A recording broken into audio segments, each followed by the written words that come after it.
All the members of Parliament we followed had trouble finding enough hours in the day to perform the endless tasks and duties required of them. Hey, good morning. Hey, hi, Joe. Hi. All my life is devoted to the political work in Ottawa, work in the constituency, and trying to still be a good mom through all of this.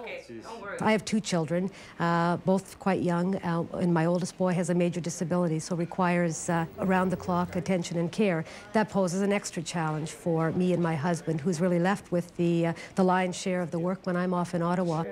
Oh, you have soccer today? Oh, that's good. That works out. I have to go to Sisler High School for a debate. Oh. And then I've got another meeting over the lunch hour. Come back. What time can you be home for supper? Yeah, I'll be back. A couple nights ago on CBC Town Hall, a lot of the debate was regarding MPs being powerless. Do you think MPs are powerless? I've noticed a big change over the last several years in terms of the whole democratic process.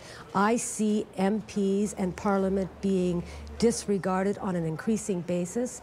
You know, I look at things like the fact that we've had a whole number of critical bills that have come before Parliament, and just when the debate was getting interesting, just when people started to provide impact or input on those issues, the Prime Minister brings in closure, shuts down the debate, and forces the bill through Parliament.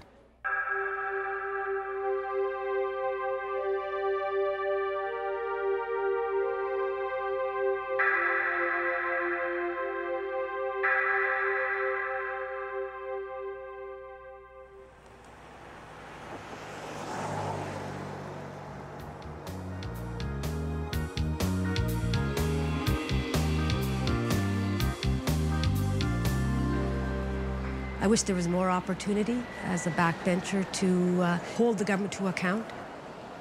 It's frustrating, but presenting private members' bills and motions and petitions, people know that at least you're trying.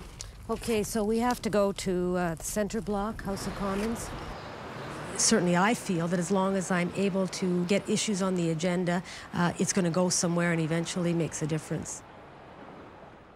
Now, I've talked to Alan Rock, and he's committed to starting a process as soon as possible.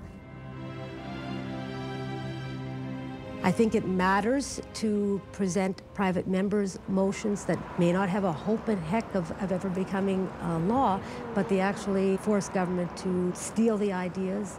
So, well, you may not get credit for the end result. It is that behind the scenes, laying the groundwork, planting the seeds that eventually bears fruit. Hot time in the old town.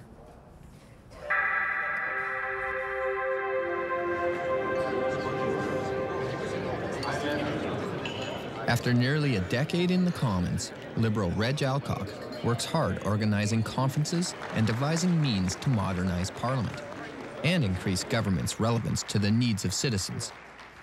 One of the issues, raise the transparency and accountability levels so that citizens aren't continuing to be confused about what the heck is happening inside government. Why had he become such an advocate for changing the place he works in? When I was here in my first term, I was trying to get a sense of how this place worked. As I got more experience, and the same is true for all of my colleagues in opposition and in government, as you get more experience, you begin to notice that there is a problem. The House actually has enormous authority, but at certain key points, who exercises that authority is controlled by one person. And we need to separate that to allow the House to function as a body to demand accountability from the government. That's what it has to be. That's what it's supposed to be. You know, when the nobles took a hold of King John, right, and wrestled him down and said, "You're going to pay attention to us," that was the start of the first House of Commons, right? It was to exert control over the king for taxation and the spending of taxes, right? And we don't spend any time at all on that now.